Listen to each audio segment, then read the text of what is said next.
আপনারা কমেন্টে জানিয়ে যাবেন কে কোথা থেকে দেখছেন এবং ক্লাসগুলো কেমন লাগছে। অন্যায়ের প্রশ্রয় দিচ্ছে, অন্যায়কারীকে প্রশ্রয় দিচ্ছে, এ কারণেই কিন্তু আমরা জানি পিতামহের কিন্তু মৃত্যুটা খুব খারাপভাবে হয়েছিল। রাধে রাধে। আজকে আমরা শ্রীমদ্ ভগবদ গীতার প্রথম অধ্যায়ের অষ্টম শ্লোকে পৌঁছে গেছি।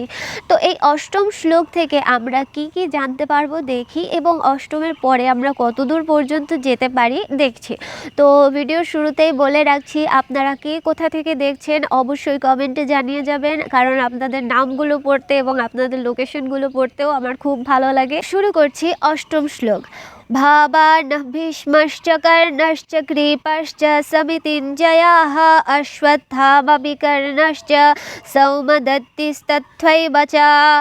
সেখানে রয়েছেন আপনার মতো ব্যক্তিত্ব ভীষ্ম, কর্ণ, কৃপাচার্য, অশ্বত্থামা, বিকর্ণ ও সোমদত্তের পুত্র ভূরিশ্রবা, যারা সর্বদা যুদ্ধে বিজয়ী হয়ে থাকেন। দেখুন এখানে কিন্তু কয়েকজন চিরঞ্জীবীও রয়েছে। তো সেই চিরঞ্জীবীরা কারা আমরা কি জানি? অশ্বত্থামা, বলির্ব্যাস, হনুমান চ বিভীষণ, কৃপা, পরশুরামশ্চ, সপ্তঋষি চিরঞ্জীবী। সাতজন যে ঋষি রয়েছেন তারা হচ্ছেন চিরঞ্জীবী। তার মধ্যে কিন্তু এখানে কে রয়েছে? এখানে রয়েছে কৃপাচার্য এবং আরও কে রয়েছে? অশ্বত্থামা রয়েছে। এরা দুজনই কিন্তু হচ্ছে চিরঞ্জীবী।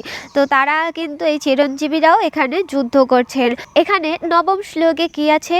অন্যে চ বহবহ শূরাঃ মাদর্থে ত্যক্ত জীবিতঃ নানা শস্ত্রপহরাণাঃ সর্বে যুদ্ধ বিশারদাঃ।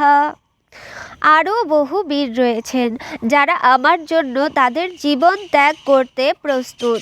তারা সকলেই নানা প্রকার অস্ত্রে সুসজ্জিত এবং তারা সকলেই সামরিক বিজ্ঞানে অভিজ্ঞ। তো এখানে কিন্তু কে বলছে? এখানে বলছে কিন্তু দুর্যোধন। কাকে বলছে? গুরু দ্রোণাচার্যকে, যেটা আমরা আগের ভিডিওতেই জেনেছি। তো যারা আগের ভিডিওতে দেখেননি তাদের জানানোর জন্যই আমি এই কথাটুকু বললাম। দেখুন আবার পাখি ডাকছে। তো এই লোকেশনটায় এত বেশি পাখি ডাকে, আমার খুব ভালো লাগে। পাখির ডাক শোনা কিন্তু খুব ভালো। একটা নেচারের মধ্যে থাকাও ভালো। একটা বাতাবরণটা দেখুন কি সুন্দর, একদম গ্রিন গ্রিন, আর সঙ্গে আছে যদি পাখি থাকে, আকাশও যদি মেঘলা থাকে, এত সুন্দর একটা পরিবেশ, আমি কি বলবো। এই পরিবেশে বসে ভিডিও করতেও ভালো লাগছে। তো আপনারা কেউ বিরক্ত হবেন না, আমি সরি। হ্যাঁ আমি সরি পাখিদের তরফ থেকে যে ওটা ডাকছে। তো এখানে দশম শ্লোকে কি আছে? অপর্যাপ্তম তদস্মাকং বলম ভীষ্মভিরক্ষিতাম পর্যাপ্তম তিদমেতশাম বলম ভীমাভিরক্ষিতাম। অনুবাদে কি আছে? আমাদের সৈন্যদল অপরিমেয় এবং আমরা পিতামহ ভীষ্মের দ্বারা পূর্ণরূপে সুরক্ষিত। অপরপক্ষে ভীমের দ্বারা সতর্কভাবে সুরক্ষিত পাণ্ডবদের শক্তি সীমিত। 11 নম্বর শ্লোক। ইয়ানেষু চ সর্বেষু যথা ভাগমাবস্থিতাঃ ভীষ্মামেবাভিরক্ষন্তু ভবতঃ সর্ব এব হি। এখন আপনারা সকলে সেনাব্যূহের প্রবেশপথে নিজ নিজ কৌশলগত অবস্থানে স্থির হয়ে পিতামহ ভীষ্মকে সর্বতোভাবে সহায়তা প্রদান করুন। দেখুন গুরুকে আদেশ করছে।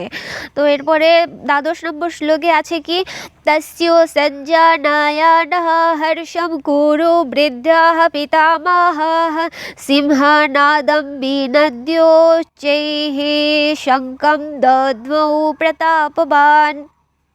তখন কুরুবংশের বৃদ্ধ পিতামহ ভীষ্ম দুর্যোধনের হর্ষ উৎপাদন করে সিংহর গর্জনের মতো অতি উচ্চ নাদে তার শঙ্খ বাজালেন।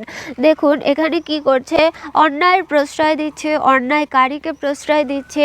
এ কারণেই কিন্তু আমরা জানি পিতামহের কিন্তু মৃত্যুটা খুব খারাপভাবে হয়েছিল। তাই জন্য বলা হয় কি, অন্যায় যে করে, অন্যায় যে সহে, দুজনকে সমান ঘৃণা করা উচিত। কিন্তু তবুও ভীষ্ম পিতামহ এখানে কিছু আংশিকভাবেও বলা যায় যে সে দায়গ্রস্ত হয়েই ওদের পক্ষে যুদ্ধ করেছিল, কিন্তু অন্তিম কাল অবধি সে মনে মনে পাণ্ডবদের পক্ষেই ছিল। তা আমাদের কি করা উচিত? আমাদেরও সবসময় ধর্মের পক্ষে, ন্যায়ের পক্ষে থাকা উচিত। আর যদি একদম জীবন মরণ সমস্যা আসে, যদি একদম দায়গ্রস্ত অবস্থা চলে আসে, তাহলে আমাদের সংকল্প ভঙ্গ করা উচিত। তো কৃষ্ণ বিশ্বকে বলেছিল, তুমি সংকল্পবদ্ধ ছিলে, কিন্তু তোমার ধর্ম রক্ষার জন্য সংকল্পও ভাঙা যায়। তো আমরা কি করি? আমরা সংকল্প নিয়ে ফেললে আমরা ভাবি কি সংকল্প আর ভেঙে ফেলা যাবে না, কিন্তু সংকল্পও ভাঙা যায়, প্রতিজ্ঞাও ভাঙা যায়, যদি সেটা ধর্মের পথে হয়, যদি সেটা ধর্ম রক্ষার ক্ষেত্রে হয়, তাহলে যে কোনো বড় সংকল্পই ত্যাগ করা যায়। তো এই প্রসঙ্গে আবার পরে আসবো, আমরা আবার পরবর্তী শ্লোক নিয়ে খুব শিগগিরই চলে আসব। আপনারা কমেন্টে জানিয়ে যাবেন কে কোথা থেকে দেখছেন এবং ক্লাসগুলো কেমন লাগছে, ক্লাসে আরও একটু কি বাড়তি হলে ভালো লাগতো, আরও একটু কি হলে ভালো লাগতো, সেই কথাগুলো আপনারা বলে যাবেন। তো যারা যারা দেখছেন তাদেরকে আবারও ধন্যবাদ জানিয়ে আজকে আমি আমার ভিডিও এখানেই বিশ্রাম দিচ্ছি। হরে কৃষ্ণা।